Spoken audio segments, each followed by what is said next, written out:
ಕೆಲವು ಕಾರ್ಯಕ್ರಮಗಳು ನಾಳೆ ಮಾತ್ರ ಅಲ್ಲ, ಚಿಕ್ಕಬಳ್ಳಾಪುರ ಆಗ್ಬೋದು, ಹೊಸಕೋಟೆ ಆಗ್ಬೋದು, ಎಲ್ಲ ಬೆಂಗಳೂರು ಆಗ್ಬೋದು, ನಿಮ್ಮ ನೆಂಟರಾಗಿರ್ಬೋದು, ನಿಮ್ಮ ಸ್ನೇಹಿತರಾಗಿರ್ಬೋದು, ಪ್ರತಿಯೊಬ್ಬರಿಗೂ ನೀವು ಮಾತನಾಡಿ ಕಾಂಗ್ರೆಸ್ ಪಕ್ಷದ ಪರವಾಗಿ ವೋಟ್ ಹಾಕಲಿಕ್ಕೆ ಅವಕಾಶ ಮಾಡಿಕೊಡ್ಬೇಕು ಅಂತ ಹೇಳಿ ಮಾತನಾಡಲಿಕ್ಕೆ ಅವಕಾಶ ಮಾಡಿಕೊಟ್ಟಿದ್ದಕ್ಕಾಗಿ ನಮ್ಮೆಲ್ಲರಿಗೂ ಈಗಾಗಲೇ ರಾಹುಲ್ ಗಾಂಧಿ ಅವರು ಬಂದಿದ್ದಾರೆ.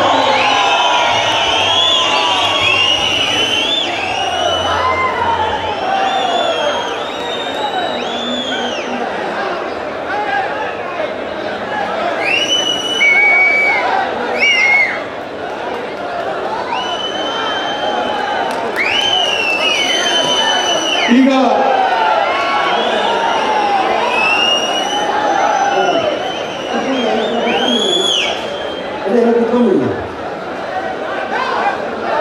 ಮುಖ್ಯಮಂತ್ರಿಗಳಾದ ಶಿವಕುಮಾರ್ ಅವರು ಅದರ ಜೊತೆಯಲ್ಲೆಲ್ಲ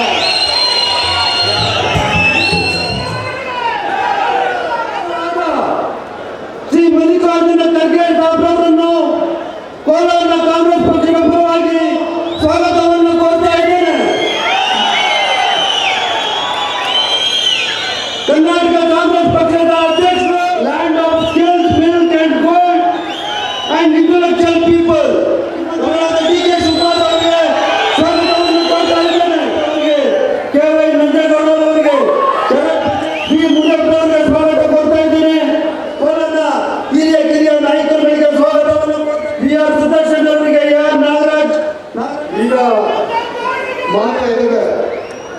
ಮತ್ತು ಕೋಲಾರ ಲೋಕಸಭಾ ಕ್ಷೇತ್ರದ ವ್ಯಾಪ್ತಿಯಿಂದ ಬಂದಿರತಕ್ಕಂಥ ಕಾಂಗ್ರೆಸ್ ಪಕ್ಷದ 8 ವಿಧಾನಸಭಾ ಕ್ಷೇತ್ರದ ಕಾಂಗ್ರೆಸ್ ಪಕ್ಷದ ಎಲ್ಲ ಹಿರಿಯ ಮುಖಂಡರು, ಅಣ್ಣ ತಮ್ಮಂದರು, ಅಕ್ಕ ತಂಗಿಯರು ಮತ್ತು ಯುವ ಕಾಂಗ್ರೆಸ್ ಪದಾಧಿಕಾರಿಗಳು, ಮಹಿಳಾ ಕಾಂಗ್ರೆಸ್ ಪದಾಧಿಕಾರಿಗಳು, ಸೇವಾದಳ ಪದಾಧಿಕಾರಿಗಳು ಮತ್ತು ಎಲ್ಲ ಕಾಂಗ್ರೆಸ್ ಪಕ್ಷದ ಬಂಧುಗಳು ಮತ್ತು ಎಲ್ಲ ಮುಖಂಡರಿಗೂ ಕೂಡ ಈ ಸಂದರ್ಭದಲ್ಲಿ ಕಾಂಗ್ರೆಸ್ ಪಕ್ಷದ ಪರವಾಗಿ ಹೃದಯಪೂರ್ವಕವಾದಂತಹ ಸ್ವಾಗತವನ್ನು ಕೊಡ್ತಾ ಇದ್ದೇವೆ.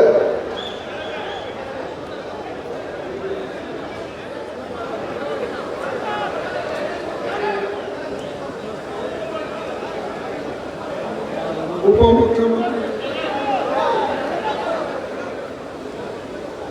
ಕೆ.ಎಚ್. ಮುನಿಯಪ್ಪಾಜಿ ಅವರೇ, ಆಮೇಲೆ ಸುಧಾಕರ್ ಅವರೇ,